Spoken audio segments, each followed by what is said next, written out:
Hello, everyone. My name is Danielle Ruger-Morowski. I am the Associate Director of Partnerships at Parker Dewey, and I'm excited I get the opportunity to connect with all of you today. For those who are just hopping in, a couple of housekeeping items. We do have a poll where I love for folks to just let me know, what challenges are you facing as you're trying to launch your careers? It gives me some context for what I can spend some extra time on during our presentation. And I am going to be keeping an eye on the chat. So if you have a question, please feel free to put it there. I'm usually pretty good about keeping up during the session, but if I get behind, I will catch up on those questions at the end. Also, a little bit of context about what this presentation is. If you are brand new to micro-internships, you might want to pop over at some point to one of our FAQ webinars. We're going to cover some of the very basic basics today, but that session is a little bit more in depth about best practices for creating your profile and how to respond to application questions. Today's session is for those of you that already have some familiarity. You can still hang around even if you don't. Like I said, I'll cover the basics, but have some familiarity with micro-internships, but maybe struggling to find opportunities that are relevant to your skills and goals. So today's session is really going to be all about how you can take the initiative to create your own opportunities. So, with that pretext given, want to first start by reviewing some of those challenges that we have in the poll. And if there are specific challenges you're facing that are not in the poll, but you're experiencing, please feel free to pop those in the chat for awareness too.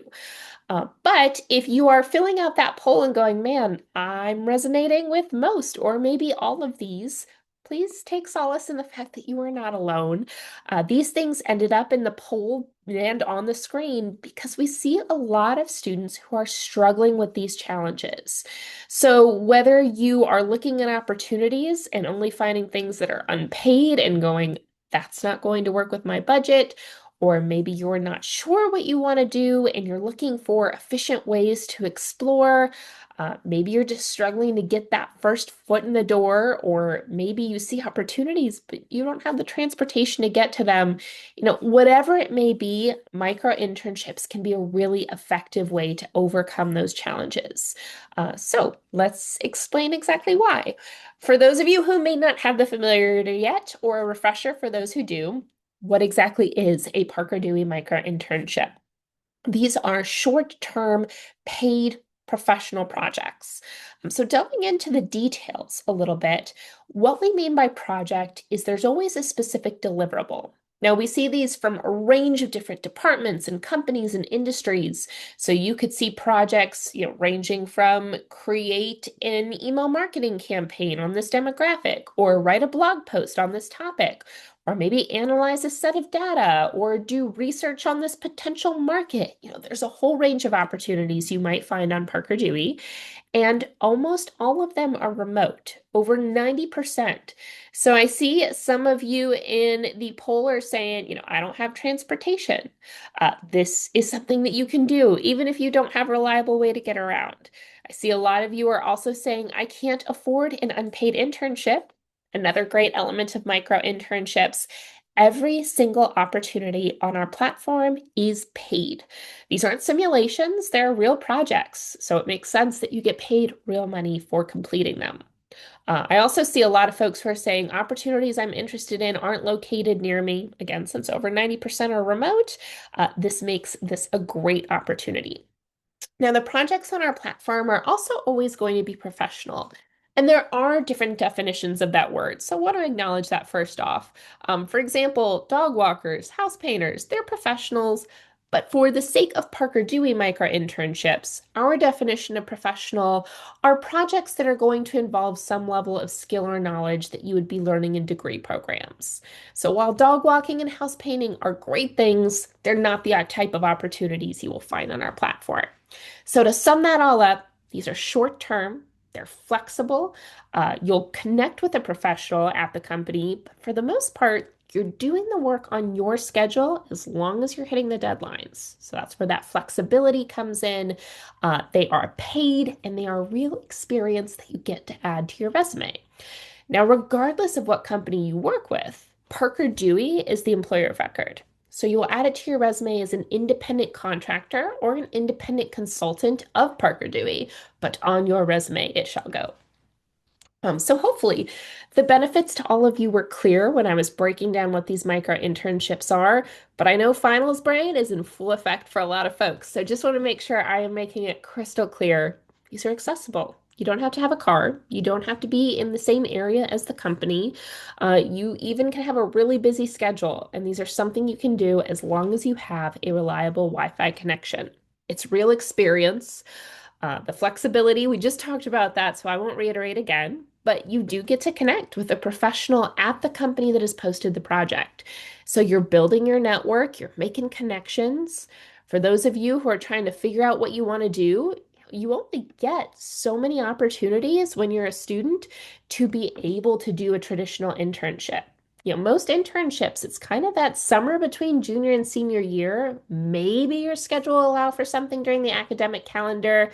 That's a limited amount of opportunities to explore. So with micro internships, these are short term. They're not taking up that whole summer or that whole semester. So you can try things out, see what you like, see where your skills fit. And many companies are using micro internships as a way to audition talent for longer term roles.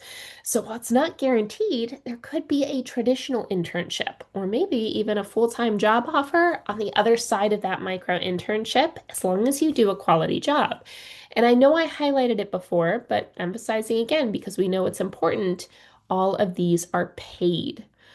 So I see we've got a question in the chat. Somebody is struggling in they're international. Unfortunately, international young professionals are only eligible if you are affiliated with a US-based higher education institution. Keep an eye on the website in case that ever changes in the future, but that is the case currently. Which segues really well into our next slide. Who can do these micro internships? Is it worth your time hanging out for the rest of the webinar? Micro interns do need to be at least 18 years old, and these are open to students or recent graduates. I often get questions asking, what is the cutoff for recent graduates? As long as you are still trying to figure out your next professional step, this is something you're welcome to use. So what do I mean by that? If you're employed full time already and you're not looking to make a switch, Parker Dewey is not a good platform to just kind of make a side freelance living or side hustle kind of a situation. The opportunities on Parker Dewey are typically intended to be recruiting tools. So employers are trying to see, are the micro internships a good fit for you? Are the micro interns a good fit for a traditional internship or a full-time role? So again, as long as you're trying to figure out your next step, this can be a good place to look. Now, international students, as long as you are affiliated with a US-based higher education institution, often can do micro internships, but the details vary a little bit from school to school. If you are an international student, our recommendation to you is before applying to any projects, make sure you connect with International Student Services at your institution. They will be able to tell you the process for their CPT and OPT, what the requirements are, and that way you know before you start applying what actually would work for your institution's qualifications, because micro interns do need work authorization. I see we're getting host and panelist chats from the student who is international and unfortunately not affiliated with US-based institution. Off the bat, unfortunately, I'm not familiar with anything located in the UK that would be similar, but I encourage you to, again, to keep an eye every once in a while on the Parker Dewey website in case we ever shift internationally. Sorry, I don't have more resources to offer you. Micro internships are also available to undocumented students as long as you have a valid ITIN number. So from our understanding, many undocumented students already have that number. If your parents claimed you on your taxes, for example, I believe you would have that number. Now, I cannot emphasize enough that I am not an employment or immigration lawyer, or any sort of lawyer, for that matter. But I will share that some undocumented students have shared with us that their lawyers have advised if you don't already have an ITIN number, this may not be the time to get one. Again, not a lawyer, not legal advice whatsoever. The disclaimer has been fully disclaimed, but just sharing. Um, and some students can even do micro internships at no cost to the hosting company. So, to explain a little bit about how micro internships usually work, companies will post the opportunities, and only when they select you all, the candidates, do they get an invoice from Parker Dewey.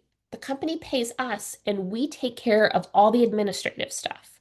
So that means we are getting your payroll information, we're processing the pay to you after the micro internship is completed, and we are acting as the employer of record. So that's why when you put it on your resume, it's going to be as an independent consultant of Parker Dewey.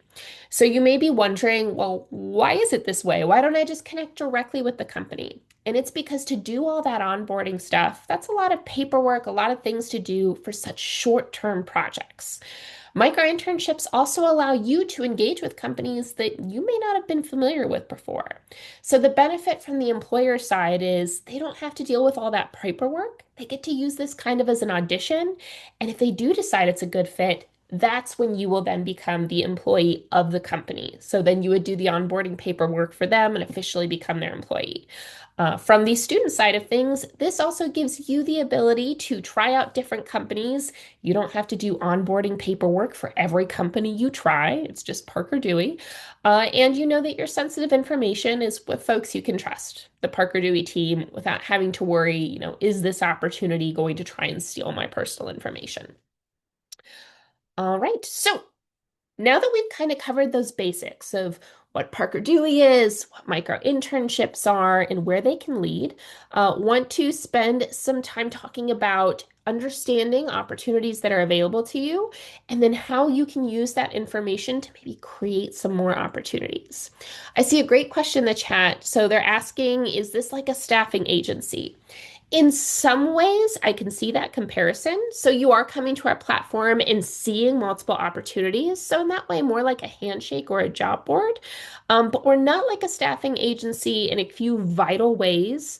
One is that we don't have any conversion fee. We're not trying to make money off of conversions. If a company says, hey, we hired this student after the micro internship, we don't say, okay, here's the cost. We say, fantastic. That is what these are intended to do. Another difference is Parker Dewey is exclusively focused on early career or career launching talent. So folks who are trying to start their career or maybe start a new phase of their career. So employers are coming to Parker Dewey with that intention too, and that makes for some key differences as well. Thanks for the question. So as mentioned, there are some programs that are actually going to cover the cost for employers, making it so they can engage you in projects at absolutely no cost to the company. You still get paid, but it's from a third party.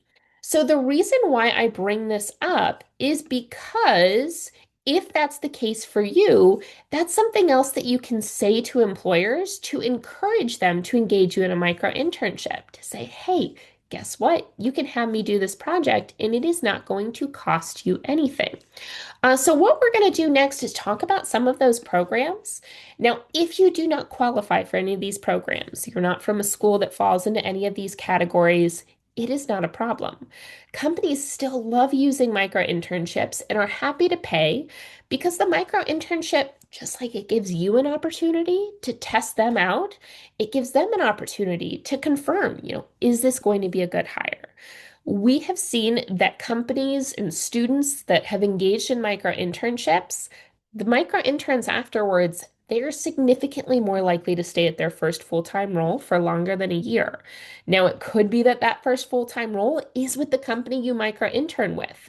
Maybe it exposed you to a new company you hadn't thought of before, and you realize that's actually a great fit for you. Or maybe through the micro internship, you realize, oh, I thought I wanted to be at this company or with this industry, but when I actually do a project related to it, this isn't a good fit for me.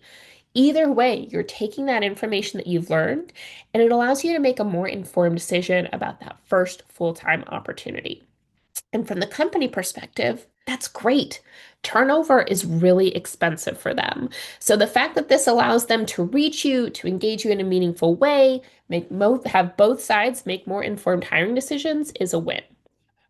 Perfect. So I see someone saying they heard about this through Advanced EDU. That's another benefit of Parker Dewey is sometimes you'll see companies posting projects for specific groups. So that's where we'll now go into was highlighting why this is great, even if employers are footing the bill. But we'll start getting into those details of ways companies can engage some of you at absolutely no cost. So some of you may have already noticed the poll. Looks like about half of you have. So quick overview of some of the programs that we currently have available. There is the DeLuca program, and this is going to cover the cost for employers that want to engage students from any school in Florida or Connecticut, any HBCU, and select HSIs. So I want to make sure it's clear this is not every Hispanic serving institution, but just a number of about 12 or 13 that are part of this collaborative organization.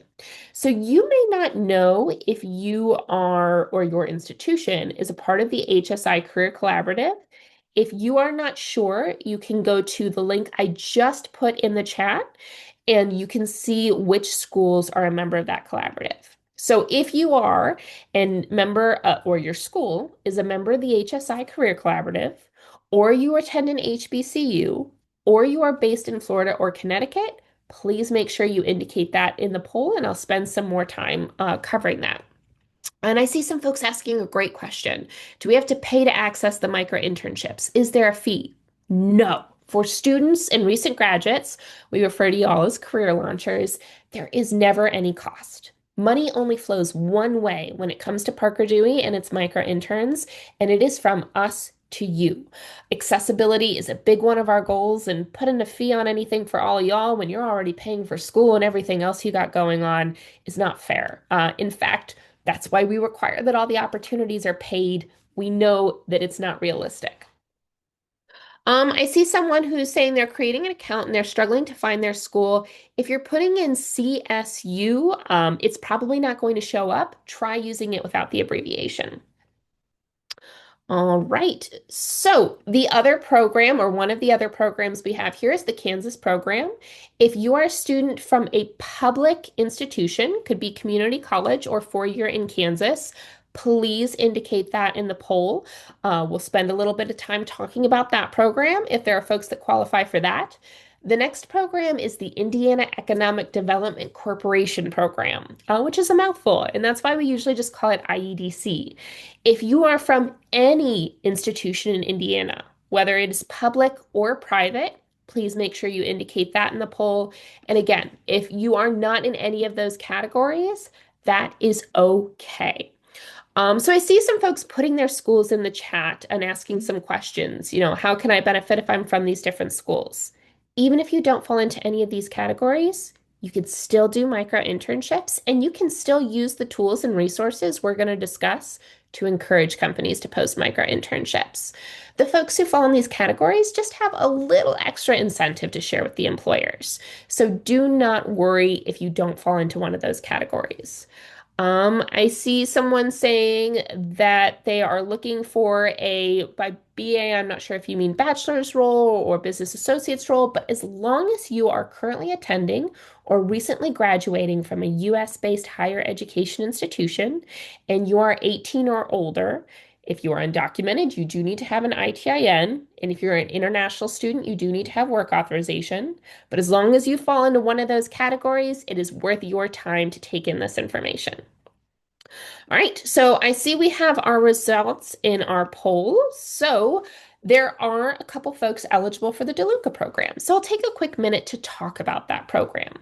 Again, this is for the few of you who said you're in a Connecticut school or a Florida school. I see we also have someone from an HBCU and someone from an HSI Career Collaborative school. So the projects that come through this program are open to students from those types of institutions. And basically, you can say to any company that has consistent hiring goals, hey, you can engage me in a 15-hour project. I'll get paid $300, and it's not going to cost you, the company, anything. So, if you're wondering, well, what constitutes a company that has large-scale hiring goals? If they have a traditional internship program or any sort of recruiting program, they fall into that category. If you're not sure, usually a good rule of thumb is if they have 150 employers or more, then they're also going to fall into that category. You may also be wondering, well, how do I know if a company I'm interested in has that many employers? We're going to show you some tools today for how you can figure that out. So, DeLuca folks, keep an ear out for future references to that program. Now, for Kansas, I see we do have somebody from a public school in Kansas. So, for the person from a public school in Kansas, any company based in Kansas can engage you in about a 20 to 25-hour project. You will earn $450, and again, it doesn't cost the company anything. There's a combination of the Board and Regents and the Kansas Department of Commerce and some other great folks that have come together, and they are footing the bill. So if you are that Kansas student wanting to engage with a company in Kansas, let them know that they can engage you at no cost. Now, I know it says available through 2025. Excuse me. Sorry, y'all. I think there's going to be some flexibility coming up, but just to be on the safe side, maybe encourage a company in Kansas to engage you over a winter break. I doesn't look like we had anyone at an Indiana school in here, so we won't spend any time on that one. But a reminder again, no program, no problem. Even if the employer is the one covering the cost, they're happy to do it because this is a cost-effective way to reach all of you. They already know that a lot of students have those challenges that you all highlighted at the beginning of the webinar. They're busy. They don't have transportation. They may not be aware of their company. Maybe they weren't able to be aware of that industry until their junior or senior year, and now maybe they don't qualify for the traditional internship.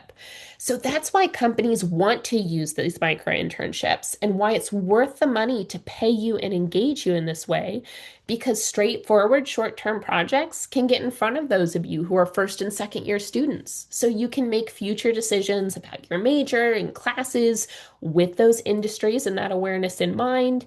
It helps them reach talent that they might have been missing otherwise that are already a good fit for longer term roles. Basically, there are just a lot of benefits for employers engaging you in this way. So if you do not qualify for any of those programs, the folks from UMass, Amherst, the folks from CSU Global, the folks from any of the other schools, it is not a problem. Today's webinar is still relevant for you. So now that we've covered some of those programs, the next thing I want to do is talk about how you can go about creating your own opportunities with that context in mind. So I want to start this section by highlighting a statistic from the Strata Education Foundation. And it is that 87%. Well, let that sink in. 87%. That's a B plus, folks. We're almost talking A minus if we were going to give it a grade. That's a big percentage. 87% of employers fill internship slots informally, such as through outreach from a student. So students are reaching out and saying, hey, I'm interested in your company. And in a lot of cases, that is leading to opportunities. And that's for traditional internships, which are bigger commitments than micro-internships. So the logic applies that if you reach out to a company, that if you express interest in a professional way, say, hey, I'd really like to get some experience with your organization, there's a good chance they may respond and create that opportunity for you. But before you reach out, you need two things. You need someone to reach out to, and you need a message to send to them. So we're going to spend some time talking about both of those things. So the first thing, someone to reach out to. Now, some of you may already have some existing contacts, even if you don't realize it. So I encourage everyone to reflect. Have you recently attended a career fair? Did someone hand you a business card that you know is sitting in a box, but you didn't know what to do with? Dig that out. This could be a great way to make use of it. Did you have someone come to your classes and talk about their company and you remember thinking that'd be a cool place to intern or work? Do you already have some connections on LinkedIn? Have you gone to a networking event and connected with an alumni that you're interested or in an industry that you're interested in? These are all, a fantastic contacts to reach out to see if they would be interested in posting a micro internship opportunity. But some of you may be thinking, I am racking my brain right now, lady, and I've got nothing. I have no one to reach out to. I just know potential industries or companies I'm interested in. That is okay. We're going to be spending some time right now talking about how you can use two different tools, LinkedIn and Handshake, to find contacts to reach out to. Now, why are we using LinkedIn and Handshake? LinkedIn is open to everyone and it's free. If you don't already have a LinkedIn account, highly encourage you to create one. Whether you're creating one for the first time or you already have a LinkedIn account, also encourage you all to make sure that your LinkedIn account is looking fabulous. Now, if you're just looking at the image, that's highlighting what maybe is not the best professional image, unless you are perhaps looking to go into career as a doggy groomer. That could be a great profile photo in that case. But we have some tips here to help you make sure that your LinkedIn profile is in good shape and going to make a good impression. Handshake is very similar to LinkedIn in a lot of ways, but focused on early career talent. There's a lot of students that have access through their schools, and even if you're not from a Handshake school, it's my understanding that as long as you have a .edu email address, you can still access Handshake. So it's another good resource for you to take some of these steps. Now, if your school doesn't use Handshake, maybe they use another platform. A lot of these platforms are very similar. So the same tips we're going to talk about today, they might look slightly different, but they can still be applied to those other platforms. So first, we're going to talk about LinkedIn. And this is where I love to have some audience participation if possible. But I'm going to put this link in the chat. And this is where you can search for companies on LinkedIn. So just making sure that goes through appropriately. And yes, it did. I see we have the question, if we know a company, can we reach out to them to create a micro-internship? 100%. In fact, that's the whole purpose of why we're looking for folks right now, to reach out to them, to help them, to encourage them to create a micro-internship. So does anyone have a company, like their dream company, a company that they would love to work for, and potentially have that start with a micro internship? Please feel free to put some examples in the chat. Common Spirit. All right, I'm not familiar with them. Let's take a look. Common Spirit Health. So we are take to search, and if it comes up with other stuff, you can always filter into companies. But there are a couple of different ways that we could go about this. We're going to start by looking at the companies. So making sure this is the right one. So Common Spirit Health here. And when we click on it, you're going to see a few different things that are going to be helpful. One is going to be this 10K plus employees, and it's going to give you a list of a bunch of folks that work there. So this is where you can start to find those contacts. And even better, you can filter these contacts to find folks that are going to be relevant.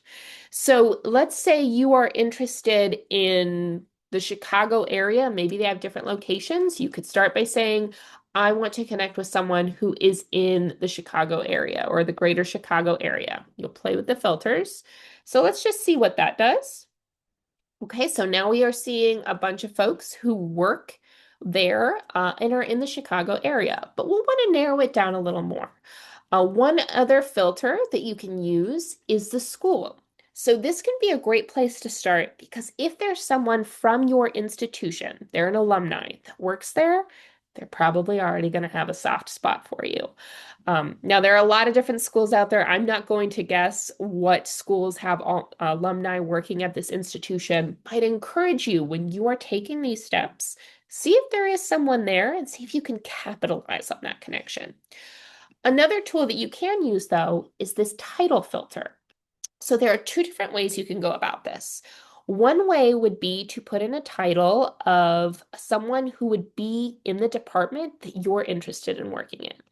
So if your goal is ultimately to work in medical coding or data analysis or those types of things, you could put in those types of titles and see if you could connect directly with the people who work in those departments. Maybe they have a project, especially if you fall under the category of some of those programs that it's covered for free, that can make reaching out directly to those departments just a little easier. Now, if you are not someone who falls into one of those categories, I would recommend starting with either recruiter or maybe someone who works in talent. So there are a few different things you can try. If they work in early career recruiting, there's probably going to be early career in their title. Now, sometimes we're going to have this experience where that's not going to come up right away, and that's okay. You're going to do a little bit of playing with this. The next thing you can try is maybe talent. A lot of folks that would be able to make that decision and say, yeah, let's create a micro internship opportunity might have talent sourcing, talent strategist, those types of things in their title. So you can see here, we made an adjustment, we put in the word talent, and now we're starting to get somewhere. So we have someone here who is a talent strategist. They do talent sourcing. We already know they work at Common Spirit Health. So now we can start to open up some profiles and make some really intelligent decisions about who we might want to reach out to. And it looks like we have two folks here who might be a good fit. So let's take a look at them. We have Mary. Let's look at her role. We know she's active. She posted something 4 days ago. She put a little bit of information about her role. So we know she is engaging folks across 24 states. She says she uses creative sourcing strategies. So she should be open to things like micro-internships. And she says she wants to engage and attract the industry's top healthcare talent. So these are some good signs. Now, since she's focused on executive, she may not be the person that ultimately does the hiring, but what I'm seeing from her profile is she's probably going to be a person who has connections, who could help me get started. So this could be a good person to reach out to. I'm also going to take a minute and look at the other person that had talent in their title. So we see a senior talent strategist. She's got some more information in her about, so you can read what she's got going on. A lot of sites, a lot of different states. She's fostering a culture of human kindness and empowering individuals to thrive. So, based on that, her profile and experience doesn't seem to be quite as focused on the executive. So, she might be a good person to reach out to. So, ultimately, it's going to depend on different factors. Look at and see if they added any description of their role. Look and see what they added in about, and make some informed decisions based on the information you find in those sections. So let's say maybe you have a mutual connection with this person, or maybe they're from your alma mater. There's something about the profile that is telling you, I think I've got a good response or chance of getting a response from Jacqueline. What you are going to do then is use our templates to reach out. So this is all slides. If you're someone that likes to review things later, we've got all the slides for the steps we're taking right now. But this is where we're going to get into our messaging templates. So I'm going to go ahead and put this link in the chat, and bear with me, I got a cold. I'm also going to blow my nose for 1 second. Be right back.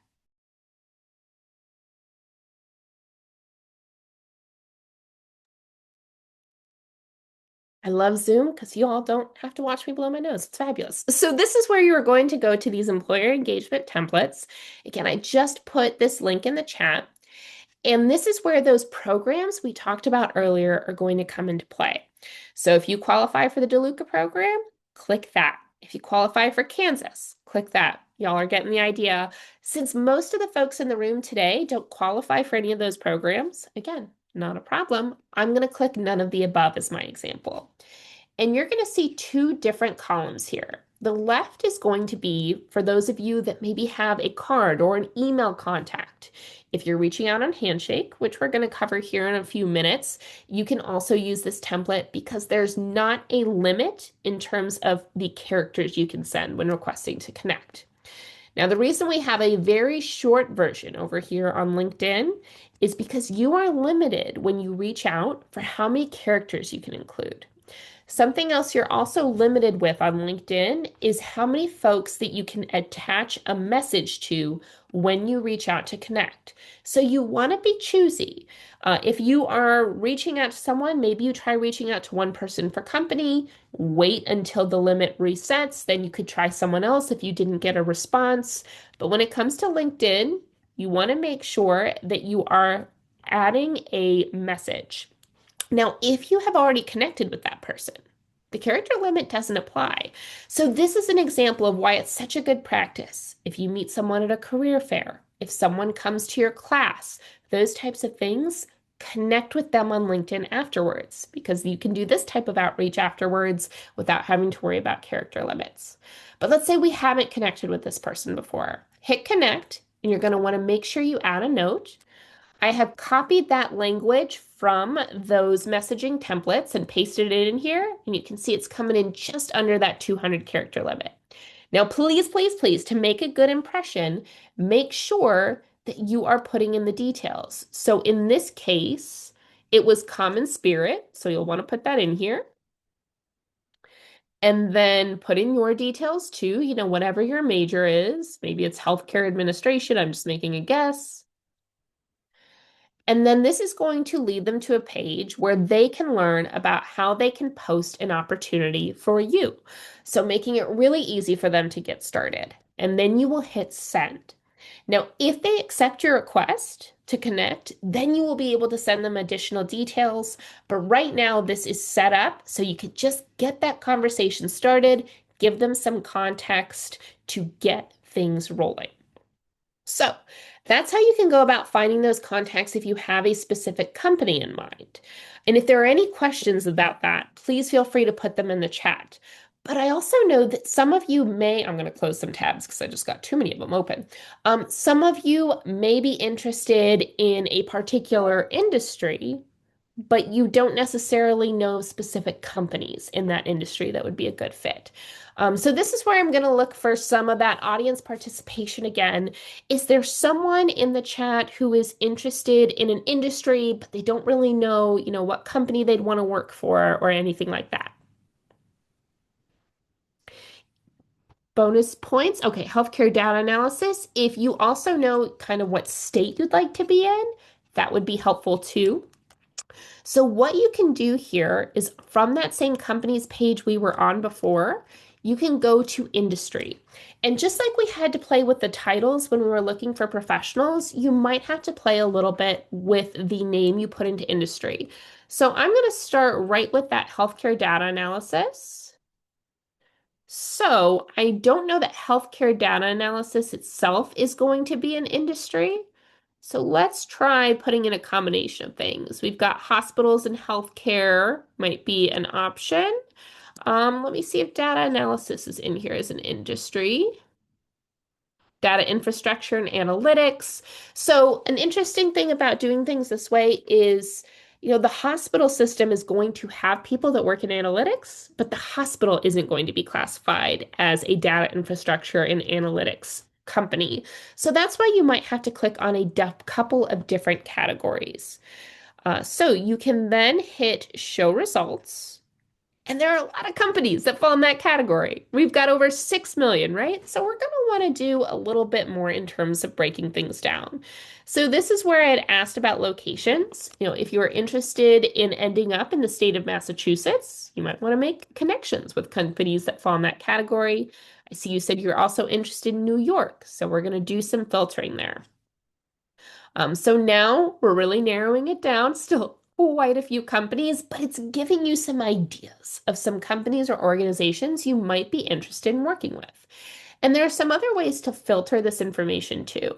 Like if you know you're really interested in working with big hospital system, that's your goal, that's what you're looking for, you can filter by company size, and you can also filter by connections. So if you've connected with folks at career fairs, maybe they work at one of those companies, and it's going to help you see folks or companies that have folks that work there, and those can be great people to reach out to. So I'm just going to go ahead and show results showing those big companies in New York and Massachusetts that fall into those industry categories. And from here, you can take that same step to find professional contacts. So let's say you want to learn more about Johnson & Johnson. We'll open up their page. We can go to that 10K plus employees.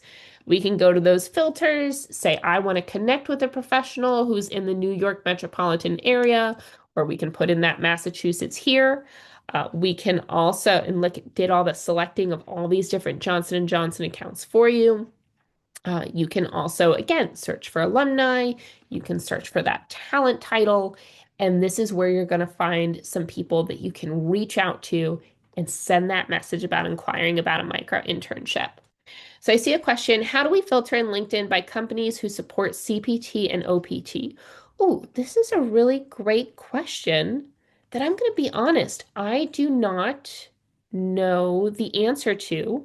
But I would say the good news is with micro internships, since Parker Dewey is the employer of record, you don't necessarily need to worry off the bat about whether the company will support CPT and OPT because it's Parker Dewey as the employer of record that provides that offer letter on company letterhead. If you want to send me an email, I can look in to see if there is perhaps a way to find that on LinkedIn. There's not one that I'm familiar with off the bat, but I can see. But again, for the purpose of Parker doing micro internships, not as relevant. All right, so folks, we have covered now how to search for contacts on LinkedIn and the template to use for that first outreach. We're going to talk about follow up here in a couple slides. But before I get to that, if you have questions or if you've been following along and you feel like you've been struggling to execute the steps, maybe it's one that's a little trickier and you want an example, please feel free to say that in the chat. We could do a couple more examples. If everyone is feeling good about finding contacts on LinkedIn, we are going to switch gears and we are then going to talk about finding contacts and doing something similar on Handshake. So again, many of you may have access to Handshake through your school. If it is not something you have through your school, I think you can still get on it, even if you just have a .edu email address. And you're going to find that a lot of those filters and a lot of the process is very similar to what we were just doing on LinkedIn. It's just another way to look for folks. So I know some folks were interested in, criminal justice. So we'll use criminal justice this time to find some employers. So let's see. Again, we might have to do some playing around. So criminal justice is not showing up as an industry category. We might say legal and law enforcement, probably going to have some relevant things. So that's again where you might have to play a little bit with the wording of things. We can play with size, but let's just see what comes up. So we're going to see a lot of things that probably do have some involvement with criminal justice, a lot of different employers here. So let's just go ahead and focus on the second one that comes up, Michigan State Police. So we can see some information about their organization. You can see if they currently have jobs posted and those types of opportunities. And then some companies, many are also going to have some specific folks here. So depending on what your goals are, you can decide, are their roles relevant to what I would be interested in? And if so, you can go ahead and click on their profile. And when you go in, you are then going to be able to see the opportunity to message them if they are relevant to your career goals.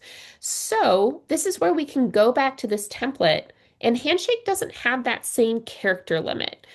Since you're already both on the platform, you're able to start right off the bat with a longer message. So you're going to go over here to the left, and you're going to give this person some more context right away about why you're reaching out. So if I was messaging Caitlin, I'm going to make sure that I customize what I've copied over from Parker Dewey. So hello, Caitlin. We haven't met them before, so we're going to get rid of this first sentence with some of that context.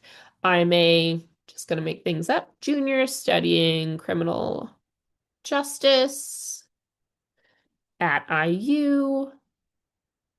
And I'm reaching out because I would love to do what kind of internship are you looking for? Whatever the details are, I'm just going to put in very vague criminal justice internship with, I forgot already what company I clicked on, but you will keep track when you're reaching out. I think it was Michigan State Police. Oop. And then clarify why you're looking for micro internships instead. And there are a lot of reasons. If you're not seeing a currently available micro internship, if all they're posting is unpaid, maybe you're not in the area, whatever reasons qualify to you. So in this hypothetical message, I'm going to say, maybe I am just not able to afford unpaid, and that's all they're offering. Uh, And again, that's only if their posted internships are unpaid. Make sure your reasoning makes sense. Accidentally deleted too much there. Hold on. There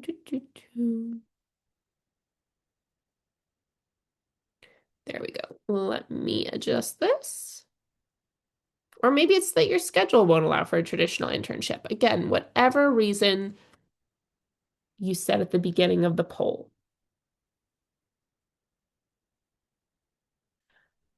All right. And then you're going to say, I was wondering if you would consider posting a Parker doing micro internships. It gives you a little bit of information to share about it. And it gives them a place to get started. So we have monthly webinars similar to the ones that we do for students, where employers can come and learn about how they can easily engage you and the benefits of doing so through micro internships. So this just gives them the link to come and learn more about how they can get started and do that. So going back to the page here, it also gives them that link to the on-demand getting started so they can post something right away. So just recapping what we've got in this message. You're letting them know who you are, that you're reaching out because you're really interested in their company, and but saying, there's a reason, unfortunately, I haven't been able to engage with you. Asking them if they'd consider posting a micro internship, letting them know how they can learn more, and making it really easy for them to get started if they already have something in mind. And then once you've proofread this and made sure it is customized, you will hit that send and put it out there. So you may be wondering, okay, well, what are next steps after I've done this outreach? What should I be doing to help make sure that things are getting responded to or that these opportunities are being created? So let's talk a little bit about following up and how it works. It does work differently depending on whether you reached out on LinkedIn or whether you reached out to a contact you already had via email or to someone on Handshake. The reason it's different is because on LinkedIn, you're not able to send them another message unless they've accepted your request to connect. So as soon as they do accept your request, you can send, thank you for accepting my request and giving them some more of that context about being interested in their company, why they may not be able to why you maybe haven't been able to participate in the past, and giving them that information about Parker Dewey.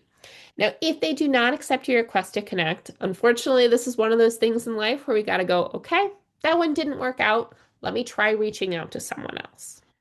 Now, on Handshake, or if you emailed them, after a week, if they still haven't responded to your email, it is totally appropriate to send them a quick follow-up just to make sure they saw it.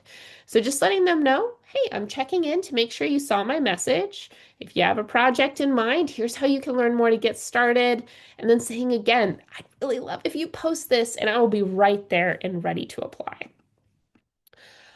If they respond to your message, but they have questions, you may be thinking, I'm not an expert in Parker Dewey. I'm not an expert in employment. I don't know how to answer these things. First of all, congratulations on reaching out and getting a response. That means they're interested. The likelihood of posting is good, but we don't expect you to be an expert on all of this. If someone responds and they have a question about how this works, or they just want to connect with someone at Parker Dewey before they post the opportunity, or they just want to understand more about the benefits of recruiting students in this way, please do not hesitate to CC me in. My email address is in the slide. It's also in the chat. I'll be happy to collaborate with you. Our goal at Parker Dewey is to create as many opportunities for students as possible. So if you have your dream employer responding to your messages saying, I'm interested, but I want to learn more, we want to help you help them get to the point where they're creating that opportunity for you. So do not hesitate to loop me in. I see a question. By recruiting a company to post an opportunity, how do you make sure that the opportunity is guaranteed for you? This is such a good question. So there are a couple things that the company can do when they are posting to make it so it's not available to everyone and more targeted to you. When companies post, they can post projects for specific schools. So if you've reached out to them, you're the person that they have in mind. So they're going to post that opportunity probably specifically to your school. And that's why you're asking them when you do post, please let me know. So they are going to let you know so you can get right on it, apply for the opportunity, and they can select you. Now, transparently, full transparency. When they post, it's probable that other students will see it, but they have you in mind. You're the student that took the initiative. You're the student that let them know about this resource. You're the student that, if you're reaching out about this type of opportunity, has the skills to do that type of opportunity. Those show a lot of attributes that employers are looking for in talent. It shows initiative, it shows problem solving, it shows communication. So the short answer is if you're taking these steps and it results in them posting, they're doing it with you in mind. Now, that stated, that doesn't mean that you want to sit on it. If they post an opportunity with you in mind, they're looking for you. But if somebody else applies and you never do, and that somebody else is a great candidate, they might say, okay, well, this is a great way to reach students. I'm going to go ahead and start with this person because even though I wanted Jesslyn hasn't applied. So make sure that you're following up with them, ask if they applied, and keep an eye on Parker Dewey. It is also still important to submit a quality application. Now, if you've reached out and they've posted because of your outreach, they're impressed by you. But if you apply with a profile that has typos or answer, why should I select you with, because I reached out to you and you just should, that good impression is not going to continue. So still make sure you submit a thoughtful application. And since you reached out to them, it is totally appropriate for you to let them know once you applied. So if you reach out, they say, oh, okay, I'm interested. I'm going to post this. You say, great. Let them know once your application is in. That way, they're not leaving it up for a bunch of other folks. Their intent was to engage you. Once you submit that quality application, they're almost certainly going to select it and they're going to move on with kicking off that project with you. And keep applying. That you don't have to exclusively apply to projects with companies that you reach out to. There are always opportunities on the platform. Some notes, though, is that they tend to move quickly. Most projects make a selection within a week or less of being posted. So if you want to make sure you're seeing the full breadth of opportunities that are already available to you, a good rule of thumb is to log in regularly. Something else to keep in mind about the opportunities on Parker Dewey, many employers, after they've tested this out a couple times and see the value of using this as a recruiting tool, may use this as an audition for longer term opportunities. So what does that mean? Instead of just hiring one micro intern, they may hire 5 or 10 to do that project. And whoever does the best job on the project will end up getting that offer for an internship or a job opportunity. So, all that to say, what looks like 5 opportunities on the platform may actually be 25 opportunities or 50 opportunities, depending on how many micro interns that company is hiring. So just keep that in mind. Don't say, oh, there's so few opportunities. What are my chances of getting hired? You never know how many projects that employer is going to hire for. It could be that maybe their intention was just to do 1 or 2, but they have multiple fantastic applications. Micro-internships, a few $100s are not a big barrier for a company, so they're likely going to change their plans and hire more if they realize there are some really fantastic candidates there that they want to engage. For those of you who maybe haven't already done some applying on Parker Dewey, we also have some tips to help you make sure that you are submitting a quality application. Your profile and your application responses are really the only 2 parts to your Parker Dewey micro-internship applications. The process is designed to be really easy, but because there are just those 2 things, that means that if you're applying for something that wasn't a company you created the outreach for, you really only have those 2 opportunities to make an impression. And again, even if you already made the positive first impression by reaching out yourself, this is still 2 out of the 3 opportunities to make an impression. So you still want to make sure they're quality. So if you want to have your profile reviewed, or if you just want an overview of what makes a quality profile, we have some other webinars we do or events on a regular basis. We have our monthly webinar that's an overview of best practices.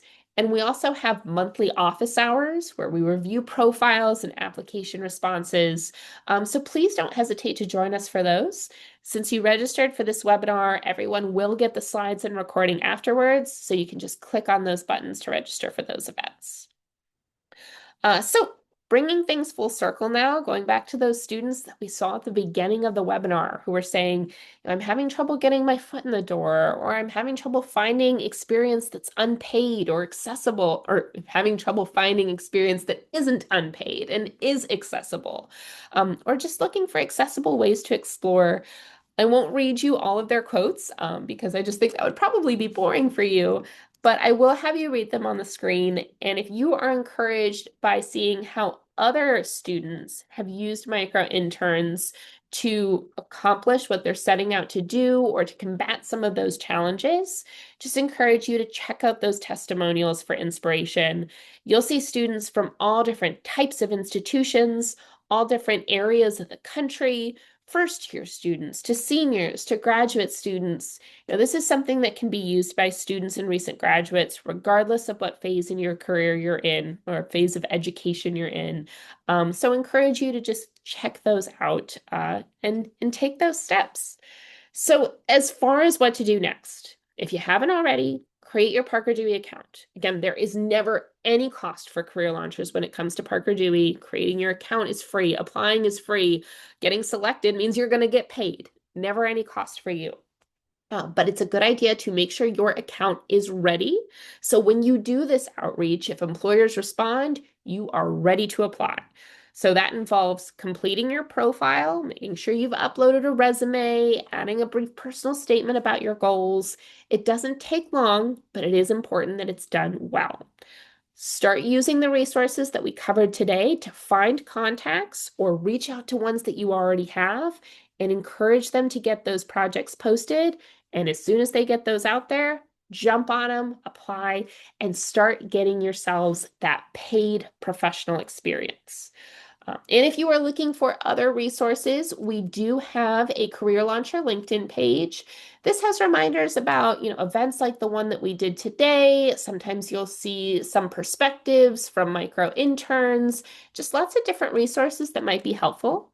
We encourage you all to give those a follow too. So for our remaining time, if anybody has questions, please feel free to put those in the chat, or if it's something that's easier to ask out loud, you can raise your hand. I'll be happy to allow you to unmute.